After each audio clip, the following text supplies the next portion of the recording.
After 36 years, Argentina is back on top of the soccer world. Today's final was a stunning, at times heart-stopping battle between Argentina's Lionel Messi and France's Kylian Mbappe, who both scored multiple goals. In all, it was a World Cup tournament to remember, with major upsets, ascending talent, controversies, and a thrilling finale. Christine Brennan is a sports columnist for USA Today. She joins us now to share her insights on this year's World Cup. It's great to have you here. And Christine, I gotta say, that final was perhaps the most extraordinary soccer game I've ever watched. What were some of your takeaways? Jeff, without a doubt, it was a masterpiece. It was just beautiful, and I think because of the twists and turns and the surprises, that made it all the better. So for the first 79 minutes, we're all thinking Argentina has this. Two early goals, one by Messi, one set up by Messi. The first was on a penalty kick. And Argentina went into halftime 2-0. France is looking lethargic. They'd had a flu outbreak. They just don't look like that offensive machine that we knew they were. And they don't seem to be mustering any kind of offensive threat at all. And then, boom, the 80th minute, and then a minute and a half later, the 81st minute, Mbappe literally takes the team on his shoulders. A penalty kick, and then a beautiful goal where he doesn't let the ball bounce and gets in the air. Just textbook, glorious, picturesque goal. All of a sudden, it's tied 2-2. Of course, Messi answers in overtime. Of course, Mbappe answers in overtime on a penalty. And then it goes to the penalty kicks, which, of course, Argentina ended up winning 4-2. It was, as you said, thrilling, exciting. And I think, again, because of the twists and turns, because most people are going, this game's over. No, it wasn't. The best was saved for last, and it was exquisite soccer for those, 30, 40, 50 minutes that the world was watching. Absolutely. And Mbappe is now, the first man since 1966 to score 3 goals in a World Cup final. By the next World Cup, he will still be in his prime, but Lionel Messi is 35. He's an old man by soccer standards. He had hinted that this would be his last cup, and he goes out with a win. What does that mean for him? What does it mean for Argentina?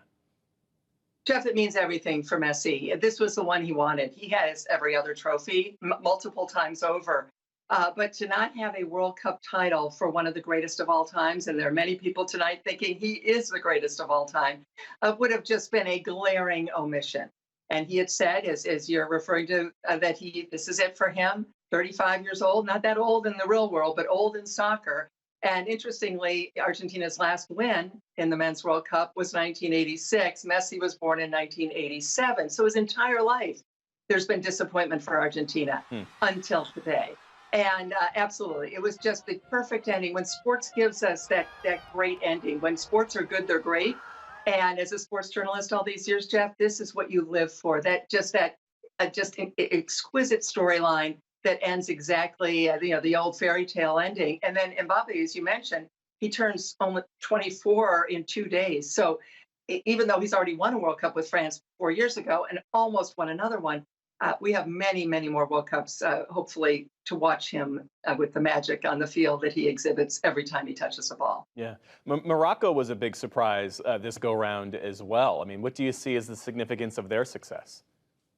It's opening up Africa and other places to say, hey, we're playing soccer too, and they're playing it at a very high level.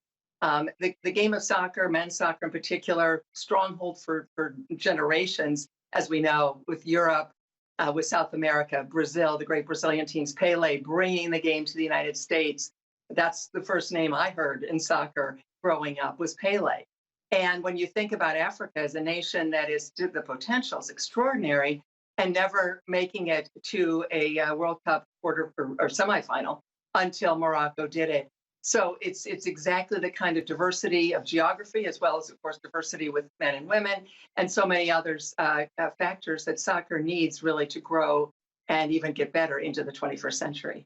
There was lots of excitement on the field. There was also lots to talk about off the field as well, given that Qatar hosted this tournament.